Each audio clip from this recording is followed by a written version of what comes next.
Hola. En esta presentación, veremos la forma correcta de generar la excitación de las diferentes cargas en una estructura, mediante un espectro de diseño, en el StatPro. Recordemos, la ventana donde vaciamos los datos del espectro de diseño, dependiendo de la normativa a utilizar. Para uno de los casos de carga, se coloca que las cargas se excitarán en un 100% en dirección del eje X. Y de un 10 a 21% sobre la vertical, en dirección del eje Y. Para otro de los casos de carga, se coloca que las cargas se excitarán en un 100% en dirección del eje Z y de un 10 a 21% sobre la vertical, en dirección del eje Y. Para esta prueba, utilizaremos una estructura muy sencilla de concreto armado para un tanque elevado, que ya hemos estudiado anteriormente.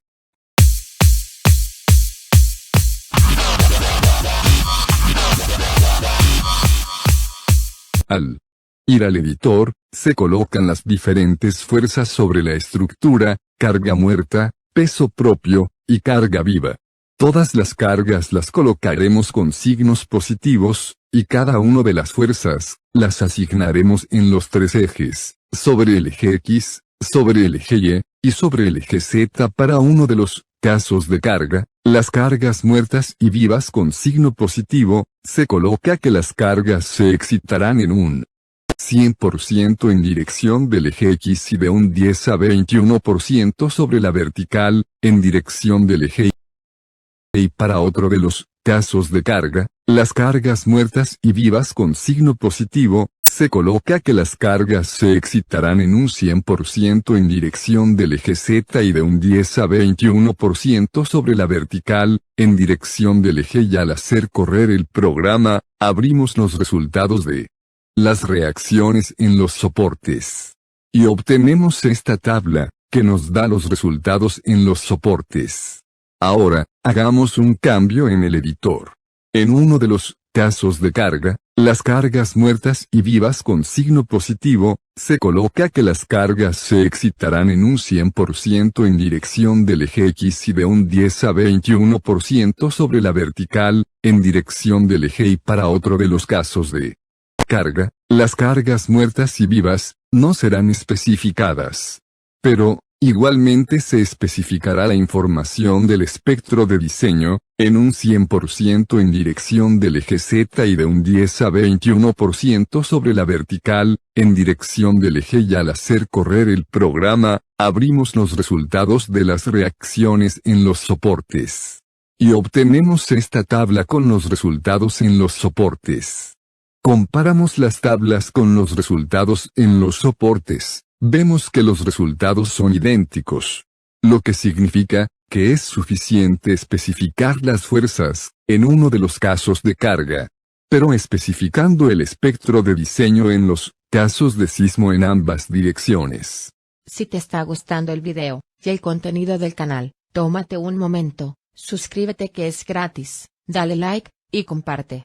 Si deseas hacer un donativo y seguir con el contenido del canal, lo puedes hacer a través de paypalangelmarot@gmail.com. La información, te la dejo en los comentarios. Volvamos al editor, y hacemos el siguiente cambio. En los casos de carga de sismo, colocaremos el peso propio, self-weight, con la unidad en positivo, asignándolos en los tres ejes. Dejamos en ambos casos el signo negativo, y las asignamos en los tres ejes. Y en los dos casos especificamos el espectro de diseño. Hacemos correr el programa, y obtenemos la siguiente tabla con los requerimientos en los soportes. Hagamos otro cambio en el medidor. En uno de los casos de sismo, colocamos el peso propio con su signo negativo, asignándolo a los tres ejes. Y las demás fuerzas las colocamos en signo positivo.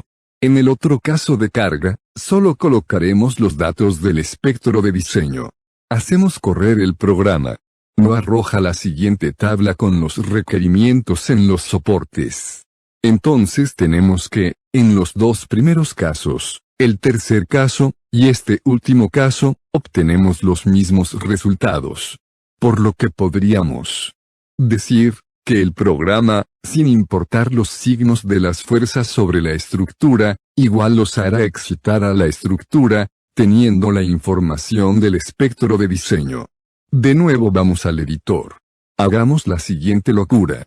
En los casos de sismo, pongamos los datos del espectro de diseño, pero sin colocar las fuerzas que actúan sobre la estructura.